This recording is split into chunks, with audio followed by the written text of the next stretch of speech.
شمالی وزیرستان میں فتنۃ الخوارج کا حملہ، 13 فوجی جوان شہید۔ سیکیورٹی فورسز کی جوابی کارروائی میں 14 دہشت گرد ہلاک۔ ISPR کے مطابق بھارتی اسپانسرڈ دہشت گردوں نے میر علی میں فورسز کے قافلے کو نشانہ بنایا۔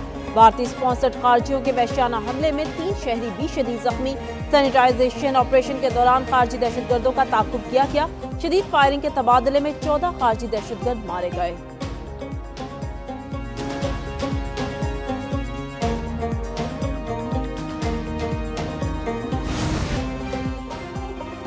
فیلڈ مارشل سید آصم منیر کا کور ہیڈ کوارٹر پشاور کا دورہ۔ ISPR کے مطابق فیلڈ مارشل کی بنو گیرزن میں شہداء کی نماز جنازہ میں شرکت، CMH بنو میں زخمیوں کی عیادت بھی کی۔ فیلڈ مارشل آصم منیر نے سیکیورٹی فورسز کے غیر متزلزل حوصلے اور عزم کو سراہا۔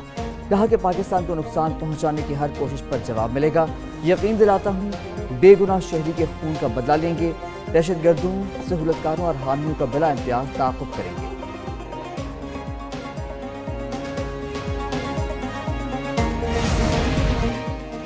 وفاقی وزیر داخلہ محسن نقوی کی CMH بنو آمد۔ شمالی وزیرستان میں فتنۃ الہندوستان کے حملے میں زخمی جوانوں کی عیادت کی۔ محسن نقوی نے زخمی جوانوں کے بلند حوصلے کو سراہا، جلد صحت یابی کے لیے دعا۔ محسن نقوی نے کہا، جوانوں کا حوصلہ دیکھ کر دہشت گردی کے خلاف ہمارا عزم مزید مضبوط ہوا۔ جس قوم کے پاس آپ جیسے بہادر بیٹے ہوں اس کو کوئی شکست نہیں دے سکتا۔ پوری قوم افواج پاکستان کے ساتھ کھڑی ہے۔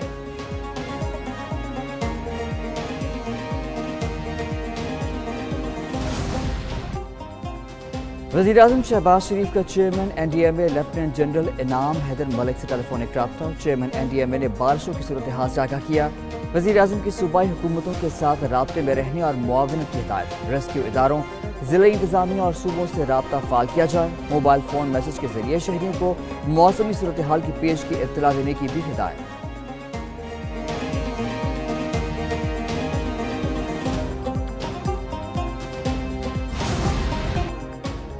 بلوچستان کے مختلف شہروں میں زلزلے کے شدید جھٹکے، موسیٰ خیل اور گرد و نواح میں زلزلہ، لوگوں میں خوف و ہراس۔ زلزلہ پیما مرکز کے مطابق زلزلے کی شدت 5.5، گہرائی 28 کلومیٹر ریکارڈ۔ زلزلے کا مرکز موسیٰ خیل سے 56 کلومیٹر شمال مشرق میں تھا۔ موسیٰ خیل میں زلزلہ سے 2 مکان مکمل طور پر تباہ، 5 گھروں کو جزوی نقصان پہنچا۔ PDMA کے مطابق مکانات گرنے سے 3 افراد زخمی ہوئے۔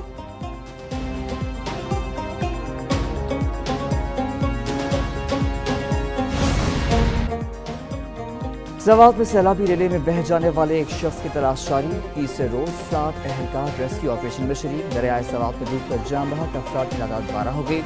جان بحق افراد میں 5 بچے اور 4 خواتین شامل۔ جان بحق اور لاپتہ افراد کا تعلق 10 مردان تھے۔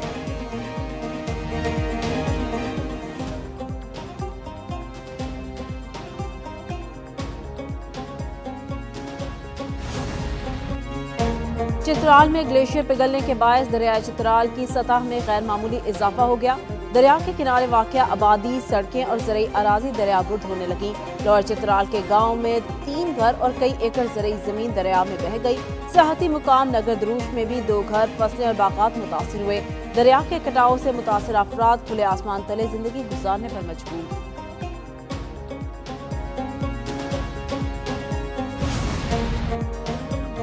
ملک کے بیشتر علاقوں میں آج گرج چمک کے ساتھ بارش کا امکان۔ NDMA نے بارشوں کے باعث ممکنہ سیلاب کا الرٹ جاری کر دیا۔ پنجاب کے کئی شہروں میں سیلابی صورتحال کا خدشہ، پہاڑی علاقوں میں لینڈ سلائڈنگ اور مقامی ندی نالوں میں طوفانی کا خدشہ۔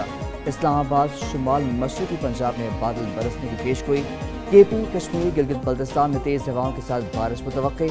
کراچی سمیت سندھ میں مزید بارشوں کی پیشگوئی۔ حیدرآباد، بدین، ٹھٹھہ، کوٹ کی تھرپارکر میں بادل برسیں گے۔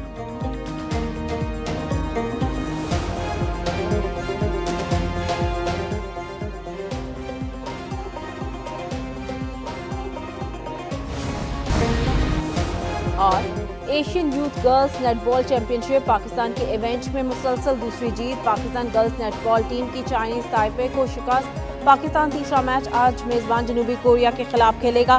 4 جولائی تک جاری رہنے والی چیمپئن شپ میں 11 ممالک کی ٹیمیں شریک۔